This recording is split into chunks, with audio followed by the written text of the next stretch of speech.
ஒருத்தருக்கும் அடிமையா இருக்க கூட நம்மளோட தொழில் 7 மண்டா செய்யற 7 அடி படுக்கிற ஒருத்தர்கிட்ட கடன் இல்லை 5 ரூபாயும் கடன் சொல்ல மாட்டாங்க இந்த ஊர்ல. 2 பேர் தான் பிள்ளைகள் வளர்த்து படிப்பிச்சு ஆளாக்கி விட்டுட்டு இருக்க. மகள் டீச்சர், மகன் பிசினஸ் பண்றாரு. சாகும் மட்டும் எனக்கு கை கால் ஏழும் மட்டுக்கு நான் உழைச்சி சாப்பிடணும். அதுக்கு பிறகு நான் ஏழாம பெட்ல கிடந்தா நீங்க பாருங்க 2 பேரும். முதலண்டா ஒரு 3000-4000 பிசினஸ் பண்ணுவேன். இப்ப குறைஞ்சது 2000 ரூபா ஒரு நாளைக்கு. எவ்வளவு காலமா செய்யறீங்க? நான் 35 வருஷத்துக்கிட்ட செய்யறேன். அந்த காலத்துல நாங்கெல்லாம் அம்மா அப்பாவுக்கு பயந்த மாதிரி இப்ப யாரும் இல்லை. பெரியாக்களுக்கு எல்லாம் நாங்க கட்டுப்படும். அவங்க சொல்லு ஒரு நிமிந்து பார்த்தாலே நாங்க அதுக்கே வயிற்ற கிழக்கு வேண்டி சொல்லி போச்சு. அம்மா அப்பாட சொல்லு நாய்க்கும் கணக்கு இருக்குதுகள் இல்ல புள்ள ஊட்டி.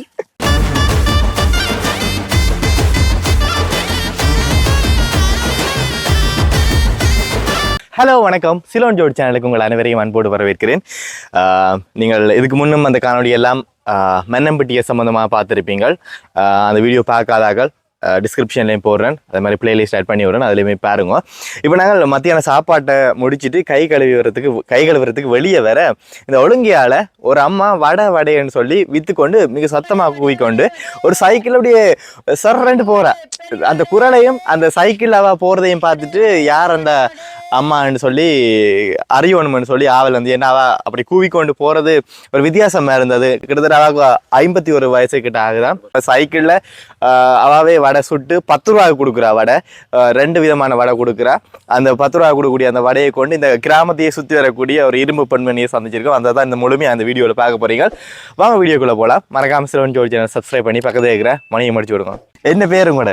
என் பேர் காமாட்சி. காமாட்சி. உங்களுக்கு எத்தனை வயசாகுது? 51 வயசாகுது. என்ன வித்து கொண்டு போறீங்க? வடை பாப்பமே. வடை இது இந்த தயிர் வடை, இது சம்பல் வடை எங்க ஒரு பக்கம் இருக்கும். தயிர் வடை பெருசா யாழ்ப்பாணத்துல பெருசா இல்ல. என்னென்ன விலை கொடுக்குறீங்க? 10 ரூபா உண்டு. தயிர் வடையும் 10 ரூபா, எல்லாம் 10 ரூபா. என்ன சம்பல் வடையும் தான் போடுறேன். மெஷின் உடைஞ்சதால இப்ப நாளைக்கு கொழும்புக்கு போய் தான் பென்ஷன் ஒன்று பார்க்கணும். அது 35-40 சொல்றாங்க. அந்த அளவுக்கு பிசினஸ் இல்லை இப்ப. முதலண்டா ஒரு 3000-4000 பிசினஸ் பண்ணுவேன். இப்ப குறைஞ்சது 2000 ரூபா ஒரு நாளைக்கு. எவ்வளவு காலமா செய்யறீங்க? நான் 35 வருஷத்துக்கிட்ட செய்யறேன். 35 வருஷமா இதுதான் வடை, அப்பம், இடியப்பம், புட்டு எல்லாம் வித்தனா. இப்ப வடையில இறங்கியிருக்கேன். நீ ஸ்கூல் தொடங்கினா அப்பத்துல மாறுவேன். ஏண்டா பேத்தி பேர் என்ன பாக்குறேன். பிள்ளைகள் ஸ்கூலுக்கு போனா பெரியாக்கள். அதனாடி பின்னேரத்தில் அப்பம் போடுவேன். வடையை விட்டுட்டு சனி ஞாயிறு வடை போடுவேன். எப்படி போய் கொண்டு புருஷன் இல்ல தாய் போய் 35 வருஷத்துக்கும் இந்த தொழில் தான் செய்யறோம். செய்யாத தொழிலண்டு களவு செய்யல, பொய் சொல்லல, தப்பா நடக்கல. மற்ற தொழில் எல்லாமே செய்துதான் இருக்கேன். மீன் வித்து, உடுப்பு வித்து, ஓட்டுப்பேட்டல்ல வேலை செஞ்சு, மோல்ல வேலை செஞ்சு, இப்படி பிள்ளைகளை 2 பேர் தான் பிள்ளைகள் வளர்த்து படிப்பிச்சு ஆளாக்கி விட்டுட்டு இருக்க. மகள் டீச்சர், மகன் பிசினஸ் பண்றாரு. இவரோட படிச்சவர் தான் மகன்.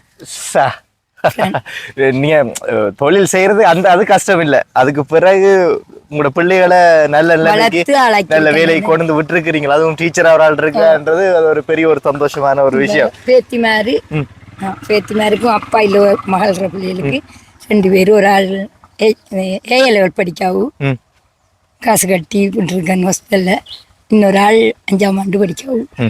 நீங்க மன்னம்பட்டியில தான் இருக்கிறீங்க? இங்க தான் இருக்கீங்க? பிறப்பு வளர்ப்பு எல்லாம் மன்னம்பட்டி எல்லாமே இங்க தான். யாழ்ப்பாணம் வந்து சொன்னீங்க? யாழ்ப்பாணம் சின்ன வயசுல எங்கட அப்பா சாக எங்கட அம்மா கொண்டே 7 வயசுல வேலைக்கு விட்டாங்க. அப்ப இங்க இருக்கிறாங்க பெரும்பாலும் யாழ்ப்பாணத்துக்காரரும் இங்க இருக்கணும் தானே? அப்படித்தானே? நாங்கள் அதுக்காக தான் வந்துறாங்க. இங்க இருக்க தமிழாக்கள் எங்கட வீட்டுக்கு போற வழியில ஒரு ஆக்கள் வெத்தில கடை வச்சிருக்காங்க, டவுன்ல இருக்காங்க. மற்றது வேற யாழ்ப்பாணம் இவங்க எங்கட அக்காங்க முறைதான் அவங்க போயிட்டாங்க. அவங்க இங்க இருந்து அவங்க யாழ்ப்பாணம் போயிட்டாங்க. நீங்க யாழ்ப்பாணத்தை பற்றி என்ன நினைக்கிறீங்க? அங்க எல்லாம் இருந்திருப்பீங்க. யாழ்ப்பாணத்தை பற்றி என்ன நினைக்கிறீங்க? நல்ல சுதந்திரமா இருந்தோம். ஒருத்தருக்கும் அடிமையா இருக்க கூட நம்மளோட தொழில் 7 மண்டா செய்யற 7 அடி படுக்கிற. ஒருத்தர்கிட்ட கடன் இல்லை 5 ரூபாயும் கடன் சொல்ல மாட்டாங்க இந்த ஊர்ல. நான் 35 வருஷம் புருஷனை இழந்து 2 பிள்ளைகளை படிப்பிச்சாளாக்குறேன்.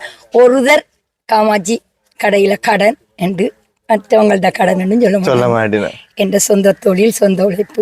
அதான் நீங்க இந்த உழைச்சதுக்கு பிரியோசனமா அவங்க 2 பிள்ளைகளை நல்ல எல்லாமே கொண்டு விட்டு இருக்கிறீங்க. அது ஒரு சந்தோஷமான விஷயம்.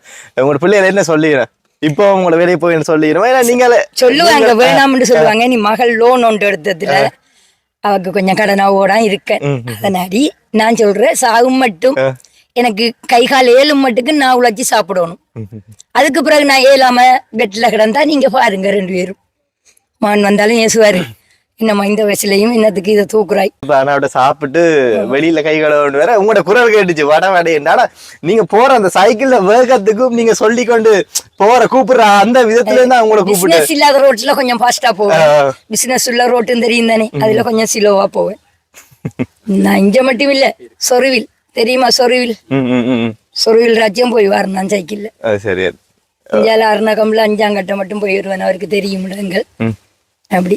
சரி, இப்ப நீங்கள் கிட்டத்தட்ட 51 வருடம் உங்களுக்கு வயசாகுது, நிறைய பேரை பார்த்திருப்பீங்க உங்களோட அனுபவத்துல இருந்து. இப்ப இருக்கக்கூடிய எங்களை மாதிரி இருக்கிற ஒரு இளைஞர் சமுதாயத்துக்கு நீங்க என்ன சொல்லுவீங்க? இப்ப எப்படி அவர்கள் செயற்படுகிறோம், எப்படி இருக்கணும் எல்லாத்தையும் கூட அனுபவம்? எல்லாரும் சின்ன வயசுலயே குடியும் கூடும் இந்த குடுவும் அதுவும் இதுவும் ஒன்றும் சொல்லிக்கலாம். பிள்ளைகளுக்கு புத்தியும் சொல்லிக்கலாம். புத்தி சொன்னா நீங்க யாருன்னு கேட்கிற அளவுக்கு தான் வளர்ந்துருக்கொழிய, அந்த காலத்துல நாங்கெல்லாம் அம்மா அப்பாவுக்கு பயந்த மாதிரி இப்ப யாரும் இல்லை. உண்மைதான். நீங்க சொல்ற இந்த விஷயத்த ஏற்றுக்கொள்ள நாங்கள் எங்கட 90ஆம் ஆண்டு 80ஆம் ஆண்டு அந்த கால பகுதியை நாங்க எப்படி எங்கட அம்மாக்கள் எங்கட பெரியாக்களுக்கு எல்லாம் நாங்க கட்டுப்படும். அவங்க சொல்லு ஒருக்கா நிமிந்து பார்த்தாலே நாங்கள் அதுக்கே வயிற்ற கிழக்கு வேண்டி சொல்லி அம்மா என்னவும் தப்பு செஞ்சா நாங்க ஓடுவோம். ஆனப்படிக்கு ஓடாதன்ற ஒரு சொல்லுவா. ஆனப்படி என்று சொன்னா அது ஒரு சத்திய வாக்கு. ஓடாதண்டா நாங்க ஓடக்கூடாது, ஓடினா அவக்கு பத்திராளி வந்துடும். அப்படி எங்கட அம்மா என்ன சொல்றவோ அதைத்தான் கேட்போம். அண்ணமாருக்கு நாங்க அண்ணமாரு சொன்னா மறு சொல்லு நாங்க கதைக்க மாட்டோம். இப்பயும் கதைக்க மாட்டோம். அப்படி ஒரு கட்டுப்பாடா பெரியாக்களை மதிச்சு எங்கட அம்மா அப்பான்னு சொல்ல கேட்டு வளர்ந்தபடியா அதுக்கு உதாரணமா நீங்க இருக்கிறீங்க. உங்களோட அந்த அம்மா அப்பா கண்ட வளர்ப்பு அது மாதிரி எங்கட அம்மா அப்பா கண்ட காலத்துல இருந்தாங்களா அந்த கட்டுப்பாடோட தான் இப்ப கொஞ்சம் அது குறைஞ்சுதான் போச்சு. அம்மா அப்பாட சொல்லு நாய்க்கும் கணக்கு எடுக்குதுகள் இல்ல புள்ள ஊட்டி. இப்ப நீங்க இந்த வயசுலயும் விடாமுயற்சி ஒன்று இருக்குது, உழைக்கணும். இப்ப இருக்கிற இளம் சமுதாயம் கூடுதலா யாழ்ப்பாணம் பாத்தீங்கன்னு சொல்லி நான் வெளிநாட்டுக்கு போறேன். நானும் வெளிநாட்டுக்கு போனேன், 16 வருஷம் இருந்தேன். வெளிநாட்டு போயிருக்கிறீங்க, வந்து இறங்கினோட ஒன்றும் இல்ல. சரி, அப்ப இப்ப வெளிநாட்டுக்கு போயிட்டு நீங்க மிச்சம் இல்லைன்னு சொல்றீங்க. நாங்க அந்த வெளிநாட்டுல எப்படி நாங்க சரியான கஷ்டப்பட்டு தான் நாங்க உழைக்கணும். அந்த உழைப்ப இங்க போட்டா நாங்கள் நல்லா இருக்கலாம் நினைக்கிறீங்களா? இருக்கலாம். அப்ப வெளிநாட்டு போவான் பாட்டிலேயே சொல்லி இருக்கான், நம்ம ஊரில் என்ன வளம் இல்லை என் வெளிநாட்டை கையேந்தோணும்னு சொல்லி ஒரு பாட்டு ஒன்று படிச்சிருக்கேன். அதே மாதிரி நம்ம ஊர்ல எல்லா வசதியும், எங்களோட ஊர்ல எல்லா வசதியும் இருக்கு. ஓட்டு பெற்றர் இருக்கு, மோல் இருக்கு, மண்ணல் ஏத்துற இடம் இருக்கு, பிறம் படிக்க போவாங்க, மீன் பிடிக்க போவாங்க, எல்லா வசதியும் இருக்கு. ஆனா எங்களோட ஊர்ல பிழைக்க தெரியாதவங்க தான் கூட இருக்காங்க. என்ன நம்பி சொல்றீங்க? உழைக்கிற உழைப்பு கொஞ்சம் இல்ல, மிச்சம் பிடிக்க தெரியா, நல்லா இருக்க தெரியா. இந்த ஊரு சின்ன யாழ்ப்பாணம்.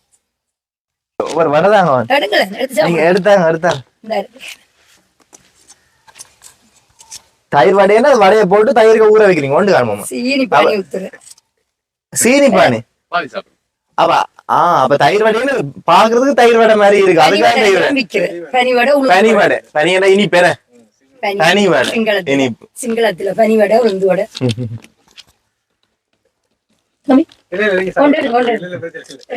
சீனி வடை